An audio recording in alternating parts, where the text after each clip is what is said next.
Hi everyone, welcome back to How To Tuesday. This week I'm going to show you how to make a really cool belt that you can make using our knitting kit available to you at the handworkstudio.com in our store. This is a great project because once you make it one time, you'll be able to make it 100 different times in different colors and different types of yarn. To make my belt, I've cast on 8 stitches. I don't want to do too many because that will make my belt much too wide to wear. So we're just going to make it 8 stitches long, and if you'd like you can make it just a smidge longer, but I wouldn't go any more than about 12 stitches. Now that I have my stitches cast on, I'm going to begin knitting. There's no specific amount of rows that you need to do to complete this belt. You'll knit until it's long enough for you to tie the belt around your waist.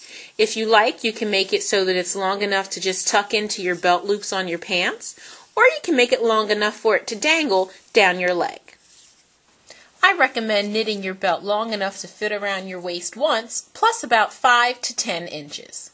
Now that I've completed my belt, I'm going to take some yarn and a darning needle, and I'm going to attach my rings. The rings are what's going to allow me to actually wear my belt. So I'm going to thread my darning needle, and then I'm going to take my 2 rings and then put one end of my belt through the rings, just like this. And I'm going to bring one end down just kind of flat along the line of the belt. And then I'll take my darning needle. I haven't knotted the end because what I'm going to do is I'm going to stitch a knot. So I'm just going to pull a little bit of the yarn through, and then I'm going to go right back down beside the loop that I came out of and pull. And then I'm going to come right up beside it again. And this is going to be kind of like a balloon knot because I'm going to take that loop that I just made, bring my needle through it, pull, and give it a nice tug.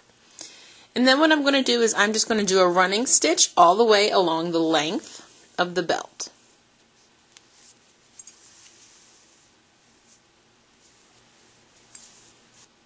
Now that I've done my running stitch across the length of the belt, I'm going to finish things off with a balloon knot.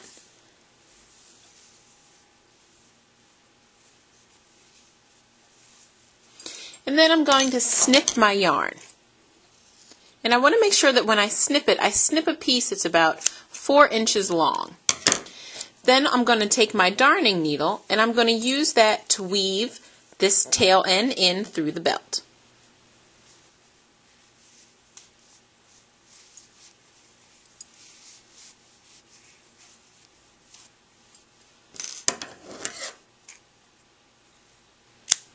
When I'm ready to wear my belt, I'm going to bring the loose end through both rings. And just pull that through. And then I'm going to bring the end over one ring and then through the other. And this is how you adjust your belt. You can make it tighter or looser depending upon how you like to wear it. That's it for this week, my friends. Be sure to join us next week on How To Tuesday.